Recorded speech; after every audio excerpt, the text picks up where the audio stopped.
Selamat pagi BCC Next Gen sekalian. Dimanapun teman-teman berada, kita persiapkan hati kita yuk untuk menyembah Tuhan bersama-sama di tempat ini. Mari kita berdoa. Tuhan Yesus, terima kasih untuk kasih-Mu, anugerah-Mu. Engkau boleh mengumpulkan teman-teman teens Tuhan di hari Minggu ini, di mana hari Sabat ini kami mau menyembah Engkau, membawa hati kami untuk mendengarkan makanan rohani bagi kami, untuk mendengarkan firman-Mu, untuk meninggikan nama-Mu Tuhan. Biarlah Tuhan hari ini anugerah-Mu dan kuasa-Mu ada di tengah-tengah kami. Di dalam nama Tuhan Yesus kami berdoa. Amin.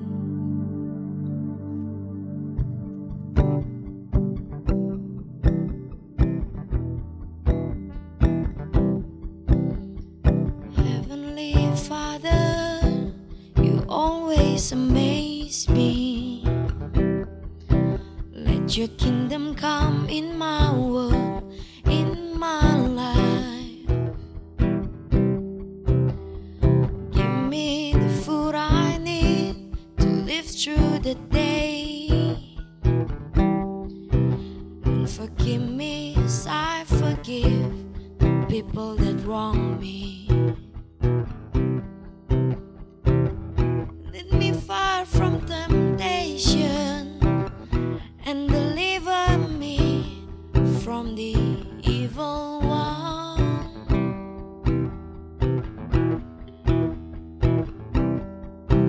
I look out the window, the birds are composing. Not a note is out of tune, out of place. I walk to the meadow and stare at the flowers.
kasih Tuhan, karena kuasa-Mu dan anugerah-Mu,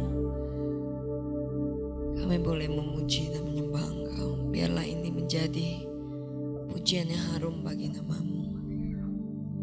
We give you praise, God.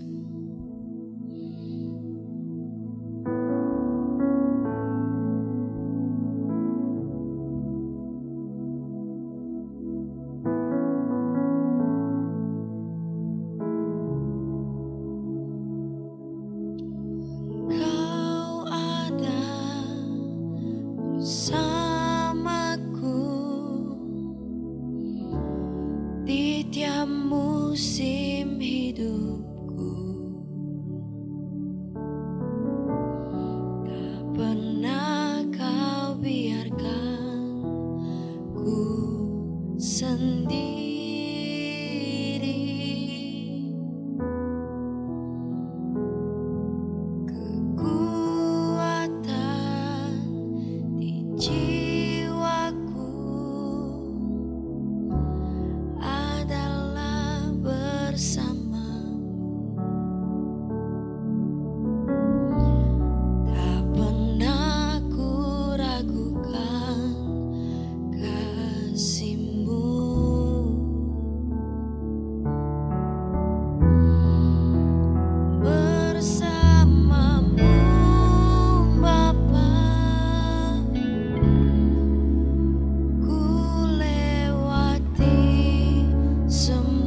Shalom BCC Next Gen, selamat hari Minggu. Kembali kita dalam ibadah kita hari ini.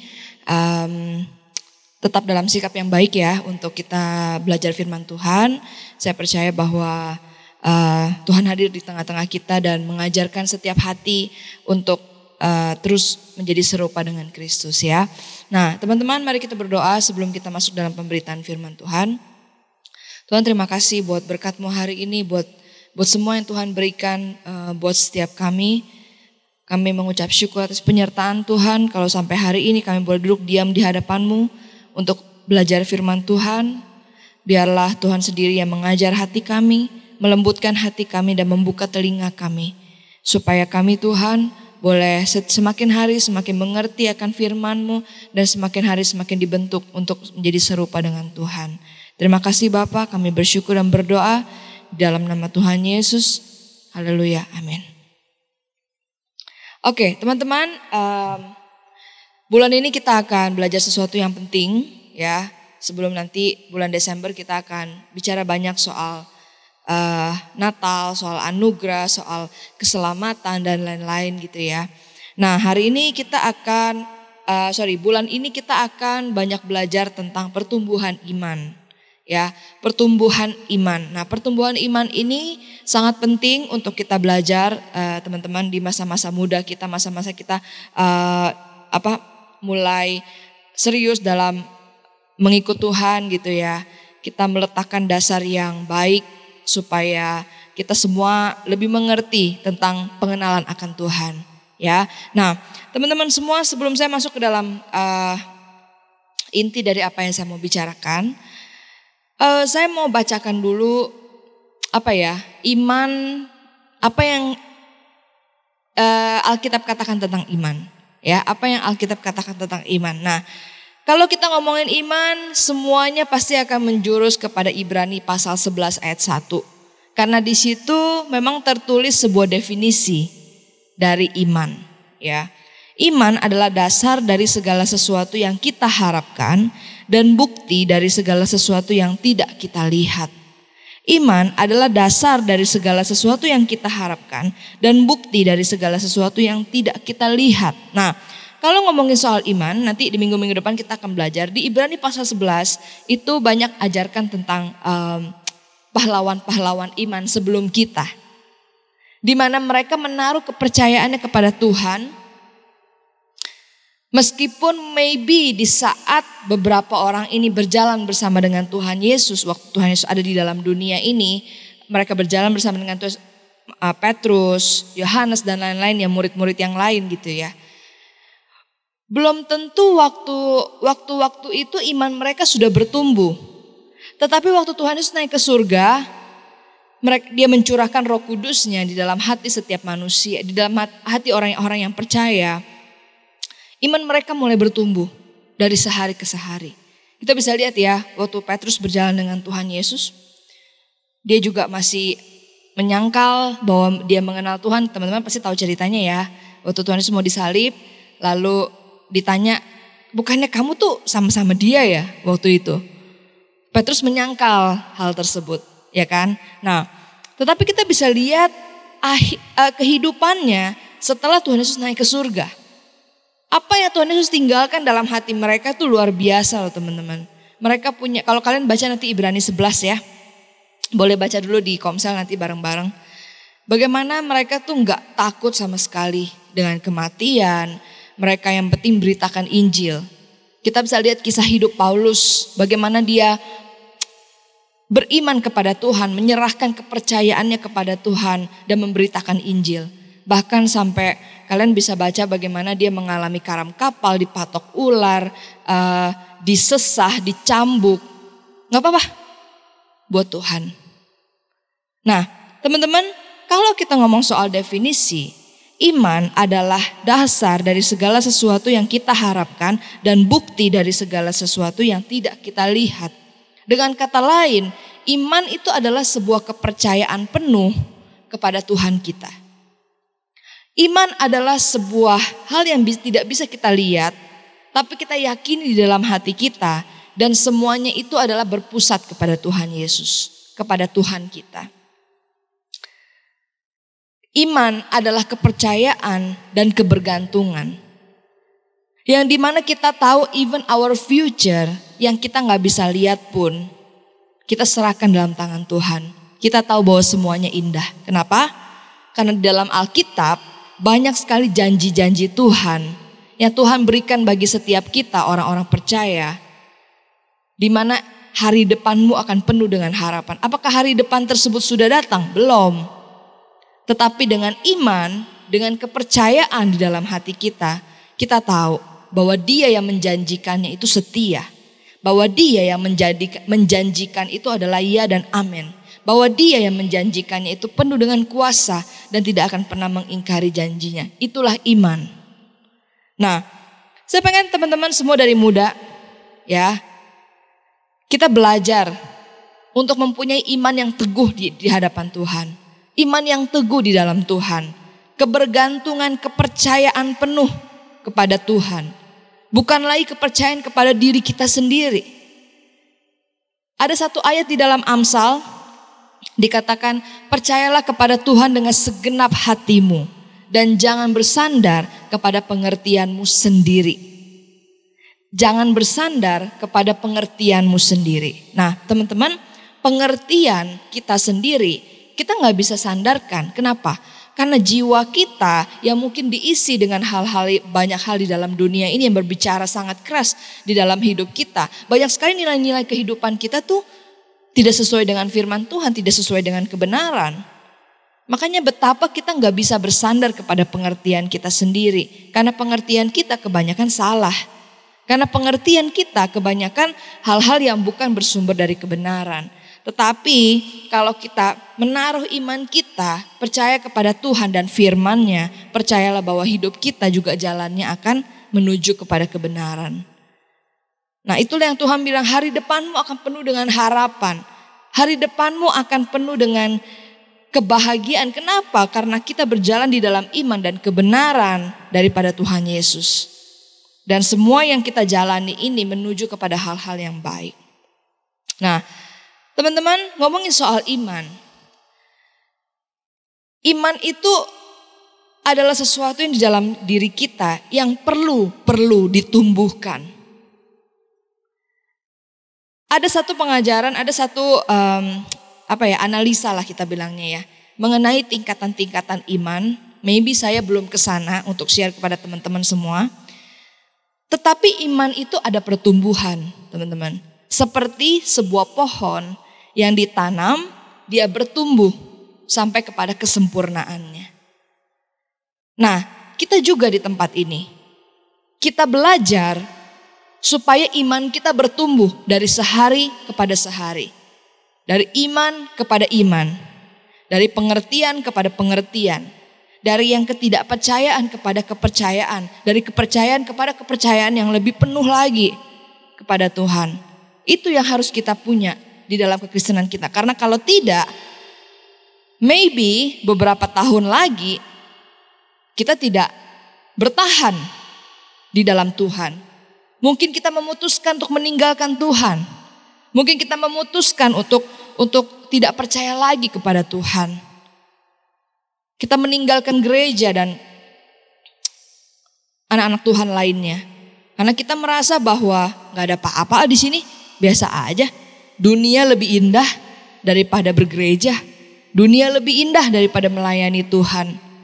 Kalau kita tidak mengadakan pertumbuhan iman, mengusahakan pertumbuhan iman dari sekarang, mungkin suatu hari nanti, waktu kita sudah mungkin dari orang tua sudah diberikan kebebasan gitu kan. Kita merasa, oh ya udah, this is my time. Gue udah gak mau ke gereja lagi. Gak ada apa-apa di gereja sama aja. Orang bergereja sama gak gereja sama aja kok. Padahal sebenarnya poinnya bukan di gerejanya teman-teman. Yang Tuhan lihat di dalam hati kita, apakah ada iman terhadap Dia. Kepercayaan terhadap Dia. Itu yang Tuhan lihat dari dalam diri kita. Nah, teman-teman, saya bacakan satu ayat. Efesus 4 ayat 13, sampai kita semua telah mencapai kesatuan iman dan pengetahuan yang benar tentang anak Allah, kedewasaan penuh dan tingkat pertumbuhan yang sesuai dengan kepenuhan Kristus. Saya ulangi ya. Sampai kita semua telah mencapai kesatuan iman dan pengetahuan yang benar tentang anak Allah, kedewasaan penuh dan tingkat pertumbuhan yang sesuai dengan kepenuhan Kristus. Nah, teman-teman semua, saya mau katakan bahwa apa yang Tuhan inginkan di dalam kehidupan kita, di dalam kehidupan pertumbuhan rohani kita, itu adalah sampai dikatakan mencapai kedewasaan penuh dan tingkat pertumbuhan yang sesuai dengan kepenuhan Kristus. Itu maksudnya apa? Itu adalah iman. Iman kita yang terus bertumbuh dari hari ke hari, dari sehari ke sehari. Sampai akhirnya kita mencapai tingkat pertumbuhan yang sesuai dengan kepenuhan Kristus. Nah, iman kita tidak bisa didiemin, teman-teman. Iman kita harus dipelihara dan ditumbuhkan. Seperti sebuah pohon di dalam pot yang kita siram tiap hari, kita pupuk tiap hari sehingga sampai kita mencapai sebuah kepercayaan hidup kepada Tuhan yang sangat tinggi.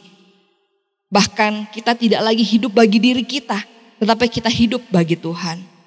Nah, itu yang Tuhan mau di dalam kehidupan kita, teman-teman. Nah, ini saya langsung sekalian bahas apa yang saya mau sampaikan di dalam poin-poin saya, hanya 2 ya. Nah, yang pertama adalah orang yang bertumbuh imannya adalah orang yang belajar mengutamakan segala sesuatu untuk kemuliaan Tuhan. Orang yang bertumbuh imannya adalah orang yang belajar mengutamakan segala sesuatu untuk kemuliaan Tuhan. Nah, saya mau bacakan sebuah ayat di dalam Filipi pasal 4. Filipi pasal 3 ayat 10. Yang ku kehendaki ialah mengenal Dia dan kuasa kebangkitannya dan persekutuan dalam penderitaannya, di mana aku menjadi serupa dengan Dia di dalam kematiannya, supaya aku akhirnya beroleh kebangkitan dari antara orang mati. Nah, teman-teman semua, orang yang bertumbuh imannya adalah orang yang belajar mengutamakan Tuhan dalam segala sesuatu untuk kemuliaan Tuhan. Nah, teman-teman semua, kita bisa belajar dari seorang nabi. Waktu dia tahu bahwa Tuhan Yesus adalah Mesias buat kehidupan dia, kehidupan bangsa Israel maksudnya, Tuhan Yesus adalah Mesias gitu ya. Dia bilang dia mau baptis, tapi dia bilang dia pun gak layak untuk membaptis Tuhan Yesus karena dia tahu dia adalah Mesias, dia adalah Tuhan yang akan menyelamatkan mereka gitu ya. Nah, ada satu ayat yang dituliskan bahwa dia harus semakin bertambah, aku harus semakin berkurang. Dia harus semakin besar, aku harus semakin kecil. Itu yang Yohanes sampaikan. Nah, teman-teman, dari ayat ini kita bisa lihat betapa orang ini mau memberikan kehidupannya segala sesuatu untuk kemuliaan Tuhan. Segala sesuatu yang dia lakukan dalam setiap pemikirannya, perbuatannya, apa yang dia lakukan, semuanya itu hanya untuk kemuliaan nama Tuhan. Semuanya itu hanya untuk memuliakan nama Tuhan, apapun itu.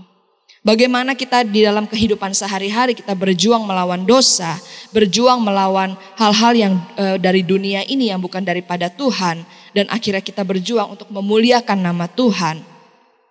Itu semuanya kita lakukan karena kita mempunyai iman kepada Tuhan dan karena kita mau mempunyai sebuah iman yang bertumbuh di dalam Tuhan.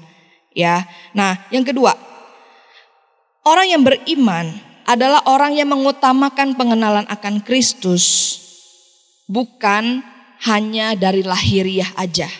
Ya, orang yang bertumbuh imannya adalah orang yang mengutamakan pengenalan akan firman dan Kristus, bukan hanya yang lahiriah aja. Nah, saya mau bacakan di dalam Matius 15 ayat 8 sampai 9, sebentar ya. Matius pasal 15 ayat 8 sampai 9. Bangsa ini memuliakan aku dengan bibirnya, padahal hatinya jauh daripadaku. Percuma mereka beribadah kepadaku, sedangkan ajaran yang mereka ajarkan ialah perintah manusia. Saya bacakan sekali lagi ya. Bangsa ini memuliakan aku dengan bibirnya, padahal hatinya jauh daripadaku.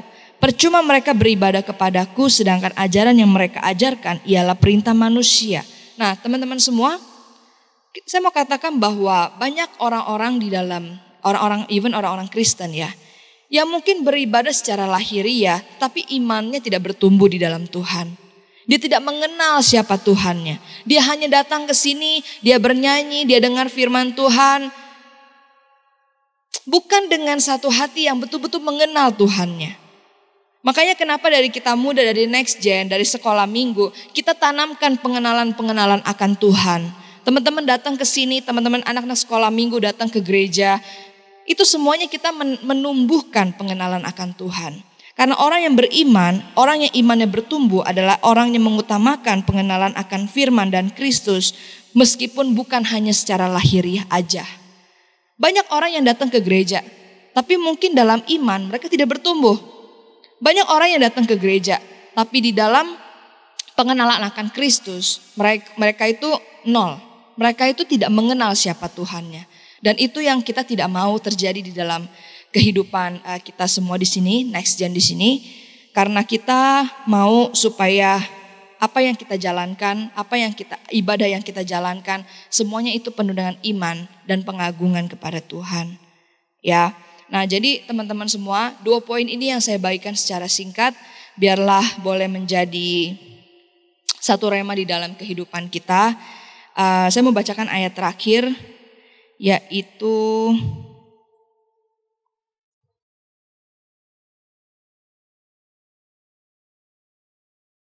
Dua Timotius 3 ayat 1-7. Ketahuilah bahwa pada hari-hari terakhir akan datang masa yang sukar. Manusia akan mencintai dirinya sendiri dan menjadi hamba uang. Mereka akan membual dan menyombongkan diri. Mereka akan menjadi pemfitnah. Mereka akan berontak terhadap orang tua dan tidak tahu berterima kasih. Tidak mempedulikan agama, tidak tahu mengasihi, tidak mau berdamai, suka menjelekkan orang, tidak dapat mengekang diri, garang, tidak suka yang baik, suka berkhianat, tidak berpikir panjang, berlagak tahu, lebih menuruti hawa nafsu daripada menuruti Allah. Secara lahiriah mereka menjalankan ibadah mereka, tetapi pada hakikatnya mereka memungkiri kekuatannya. Nah, ini ayat yang paling penting. Secara lahiriah mereka menjalankan ibadah mereka, tetapi pada hakikatnya mereka memungkiri kekuatannya, kekuatan ibadah itu. Nah, jadi teman-teman, pada zaman-zaman akhir, yaitu apa yang kita alami sekarang, akan banyak orang-orang seperti itu yang tadi kita baca, ya. Secara lahiriah, secara jasmani mereka datang ke gereja. Mereka memuliakan Allah secara lahiriah. Tetapi sebenarnya di dalam hati mereka tidak mengenal siapa Tuhannya. Mereka tidak mengikuti apa kehendak Tuhannya. Mereka tidak mengikuti apa yang Tuhan ajarkan buat kita semua. Nah, itulah kenapa bulan ini kita mau bicara tentang pertumbuhan iman. Saya meletakkan dasar di minggu pertama ini supaya membangun pengertian kita semua. Kenapa kita mau belajar ini 1 bulan ini, 3 minggu ke depan. Karena tanpa pertumbuhan iman, maybe kita bisa datang untuk menjalankan ibadah kita secara lahiriah. Tetapi pada hakikatnya kita tidak mengenal siapa Tuhan kita. Tetapi pada deep in our heart gitu ya, kita kayak memungkiri bahwa sebenarnya gue ngapain sih di sini? Ya udahlah, datang aja lah. Puji Tuhan, nyanyi, ya kan? Dengar khotbah, komsel. Ya udah, gitu aja. Enggak, saudara-saudara sekalian. Itu adalah orang-orang yang imannya tidak bertumbuh. Tetapi kita tidak seperti itu. Ya, kita tidak seperti itu. Nah, jadi teman-teman semua, saya berdoa buat kita semua, biarlah dalam hal apa yang kita lakukan setiap hari, biarlah itu semuanya untuk kemuliaan nama Tuhan dan kita mengutamakan pengenalan akan Kristus. Itulah artinya kita beriman kepada Tuhan. Mari kita berdoa untuk kita merenungkan. Tuhan, terima kasih buat berkat-Mu, buat berkat firman-Mu yang telah kami dengar. Biarlah hal yang sederhana ini boleh kami renungkan dalam kehidupan kami, supaya kami setiap hari bertumbuh di dalam Engkau.